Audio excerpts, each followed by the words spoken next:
lot of changes this year. See, Nick Saban is with us. Harbaugh is the head coach of the Chargers. I know you got a chance to see Harbaugh. As you think back over this year as we're ringing in 2025, think of the season. What's a highlight, the moment for you? For me? Yeah. Well, there's a lot of moments. For me specifically, I think it's Coach coming on College GameDay. I don't know if there's a moment. That's sweet. Yeah, honestly, it's a big change for him to leave coaching, a life that he knew for decades and decades, and to come on the show and to kind of fit into a very tight-knit group and be a part of this team.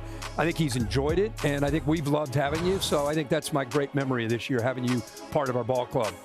Well, I guess retiring, and I think a lot of people can relate to this, where you leave a profession that you work for 50 years and go do something else, and then having the opportunity to become a part of Game Day and look at the game from 1,000 feet and work with you guys who have helped me tremendously. And then my best moment, I was being able to call bullshit on Welcome 2025. Welcome here. Hey, we appreciate you saying that, because if we were to say it, they'd be like, no, we're locked in. And then you heard both of them speaking like, I've given both of you the playbook here. I'm not doing that.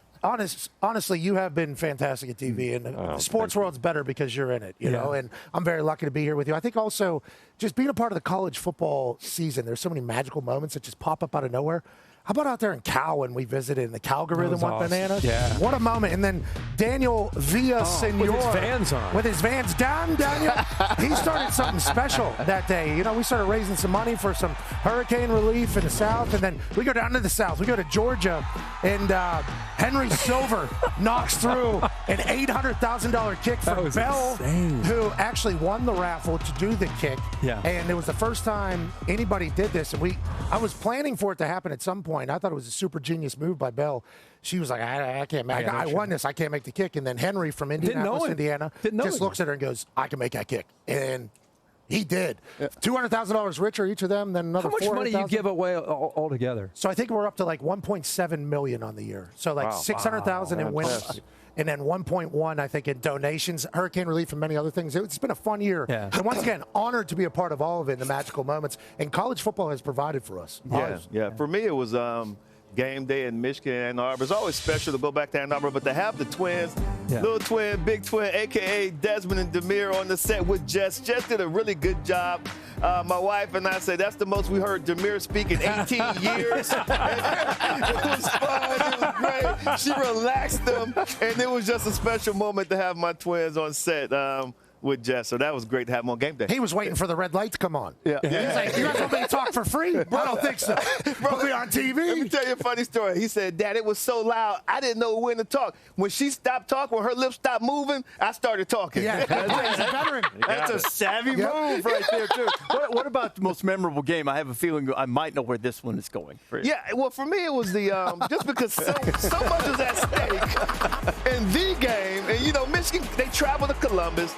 They're like a 3-touchdown underdog, and somehow, some way, Coach Sharon and his staff, they got those guys ready to play, and boom, arrow, point, boom. But, hey, Ohio State's in the playoff, and they got a chance tonight to take care of Oregon. Let's stay in the Big Ten, and I'm sorry Ohio State has to be on the receiving end of both of these, but Oregon, Ohio State earlier in the year up there in Oregon, Game Day was electrifying, and then the game lived up to the hype. Obviously, it came down to a situation where there's no timeouts, clock runs out, Oregon remains undefeated. They go to become the Big Ten champs. What a scene early.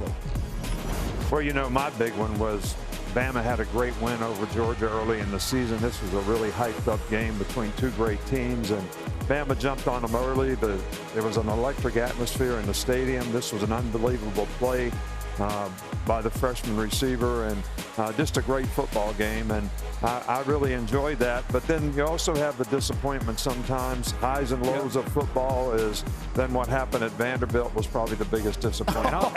And I'll take it from here. Speaking of that, Vandy in a big win over Alabama. You have no idea, living in Nashville, Clark Lee, who actually went to Montgomery Bell Academy there in Nashville, played at Vandy, It's really changed this program, made it almost a cool brand in Nashville. Nashville's a melting pot of the SEC.